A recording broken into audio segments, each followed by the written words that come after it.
everybody, it's Galen from the Portland Chess Shop, bringing you some chess action. We have a rated 3-minute game, GM tnededev against Jean Dobre, who is from the Netherlands, versus Macedonia. All right, I don't even know where Macedonia is. If you asked me to find it on a map, I'm not even sure I'd pick the right continent.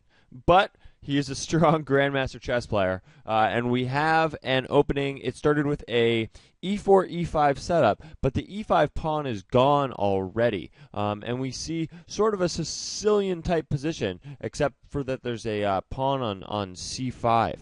The knights are now on the queen side. They look like they could get trapped pretty easily, especially with a move like this. So I think b3, okay, b3 is played to defend the knight on a4. If like a6 is played, for example, then I'm not sure exactly how this knight is going to escape. We have 4 pieces against 4 pieces. It looks like the Grandmaster may lose this piece to his esteemed Jean Dobre opponents. So the bishop is moved to d7 to attack the knight. The knight is under attack, and white is thinking. Down about 20 seconds.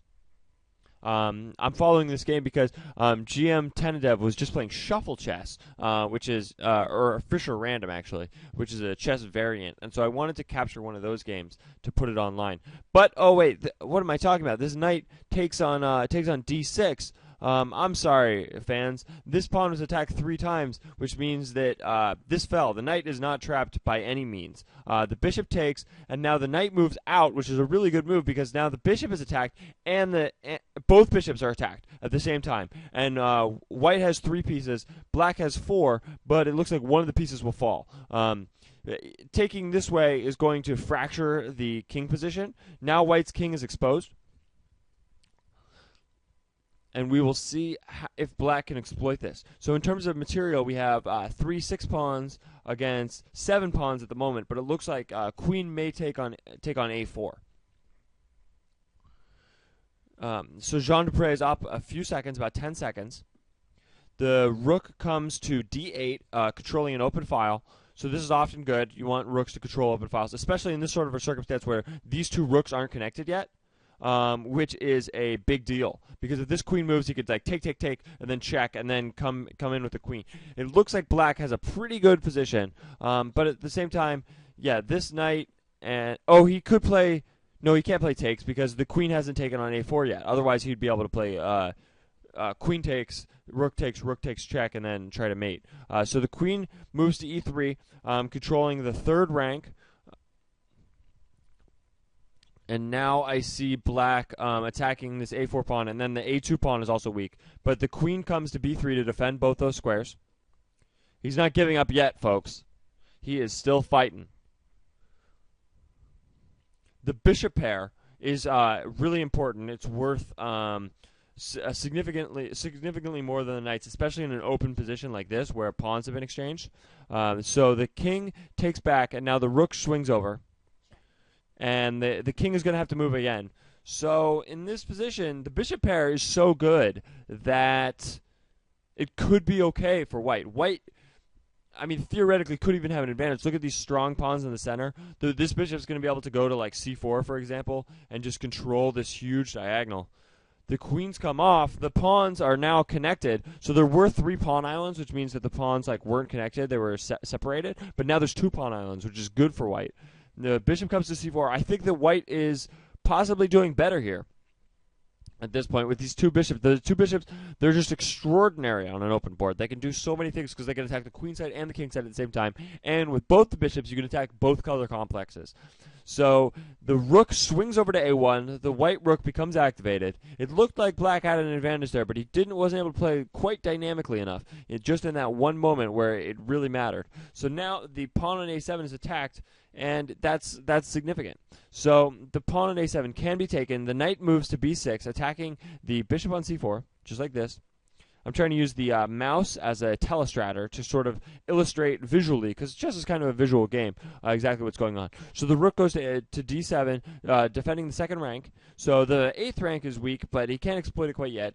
He attacks the c5 square. It's not quite clear how he could defend it. Okay, he has to play knight back, but then the bishop comes back. Bishop now not being attacked, but also hitting the square. So we see that white is up about 20 seconds, which is really a lot in this position. Really worth a lot. So g3,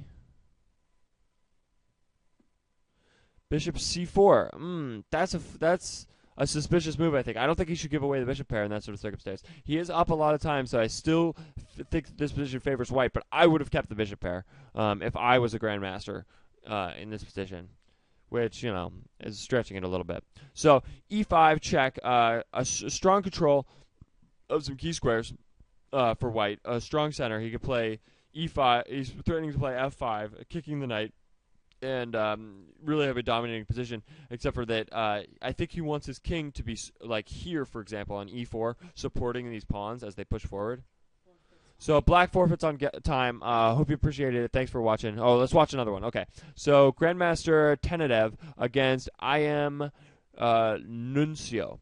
So this is another Blitz game. Nuncio is from Spain, and we see Bishop G5 is played, sort of a Trompowsky type position. I've played sorts of things like this. So now this E7 pawn is pinned, creates, you know, sort of a funky position, but it can be better than you'd expect. So this pawn is attacked. Both bishops are fianched out for black, which means that black is using a little bit of a slow setup, but at the same time, white has good control of the center. It's sort of a hyper-modern for black, because hyper-modern means that you attack the center from the sides with your pieces. This is sort of a hippopotamus, I think. This is the shape of a hippopotamus. So the rook moves to e1, and controlling these squares. I think that white wants to break in the center sometime soon. So h4 is played, and then g4, h5, f3 immediately. He needs to break this structure. Oh my god, the d4 pawn falls. So that should be good for black. Black is currently up a pawn, and white will have to do something basically immediately to exploit the black king position, which he could do, you know, like with f5, for example. I think f5 could be good. Trying to, you know, break up this position, create, you know, weaknesses on g6, things like that. But these knights are defending the king, but it's not quite clear like how black can castle to either side. So e5 is played, a central thrust, which is what we need in this type of position. The knight comes out to c5. So as soon as like you start to attack the black position, then the black pieces start to jump out and become active, take control of the squares that were defended by the pawns. There was a pawn on d4, but now it's no longer there, and now the knight is able to outpost itself on c5. So the queen takes on d6. I think trying to set up a queenside castle, which looks like could be the safest place for black's king. I mean, black is somewhat safe where he is currently, but that could change rapidly. That could change like immediately, even with an f5 push like in this position.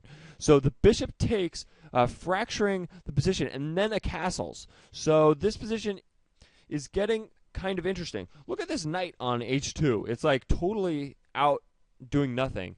F5 is played, which I think could be a really good move. So now the queen threatens a checkmate. You see this? The bishop defends the queen, which attacks g2. So there are some serious threats at this point.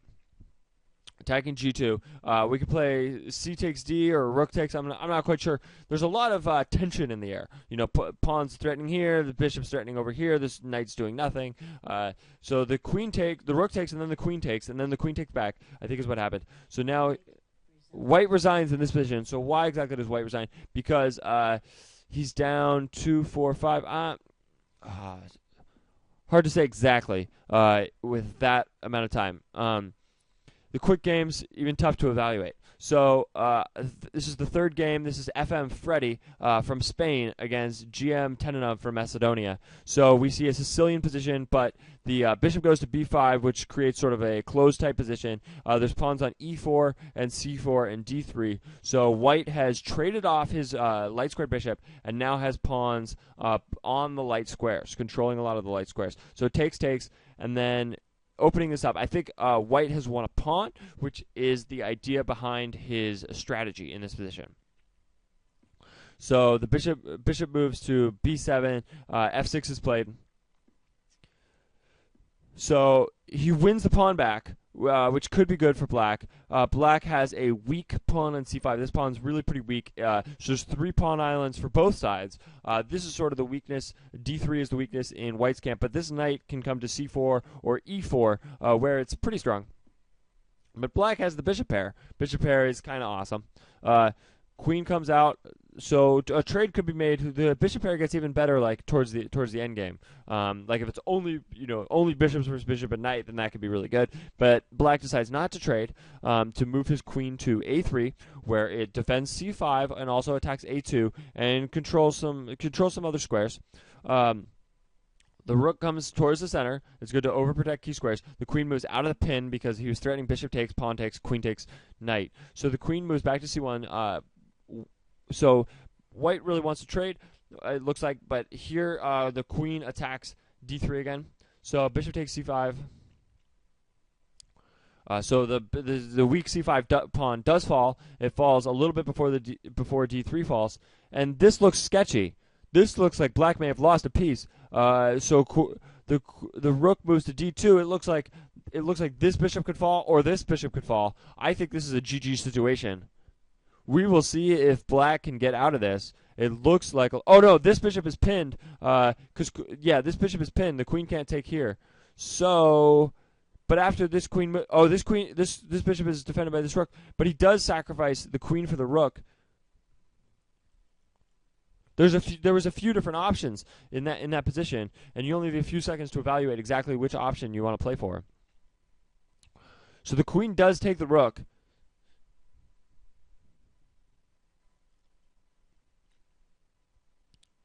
The queen does take the rook. All right. White takes back the queen. The bishop takes on e4, taking a piece and threatening the queen at the same time, which has got to be the idea behind it. So the queen moves to e3, where it does defend the bishop and attack the other bishop.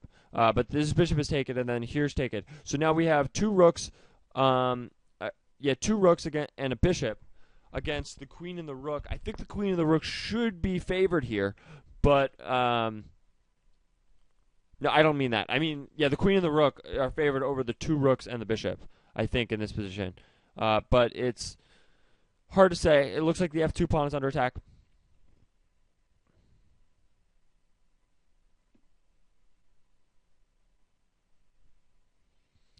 So I think the rooks will try to control this open line as long as he doesn't get some dangerous checks on this king, because the queen on an open board with a weak king can be very powerful. So the bishop prophylactically moves to b6 to defend, so that the pawn and the bishop defend each other. He won't have to worry about that right away. So now he takes on a2, and a check is played. I think the king will go towards the corner. Now the king comes towards the center, which is kind of surprising. Queen comes down to d7, where it controls a lot of squares. The rook is double up on the file. Check. Now the king could be coming to g6 possibly, but then there'll still be more checks. I don't see how he could get out of checks in this situation. It looks like this could be a draw. I don't. How can he stop infinite checks? There's no way he could stop checks. He could run this way, but now this pawn could fall with check. It could be white's game now. This pawn falls with check. Ouch. If he goes king here, then there's still another check. There's another check.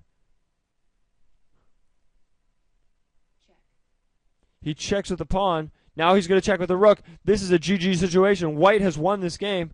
Black could have drawn by just keeping his king to defend those pawns, but I think he's in a lot of trouble here. Rook check here. This looks like a mating pattern. 18 seconds, though. 18 seconds for, let's see. Black has 51 seconds. White only has 15 seconds. White has more material, but he can't do very much. There's a draw. All right, GG. Thanks for watching. Portland Chess Shop. Appreciate it. Bye.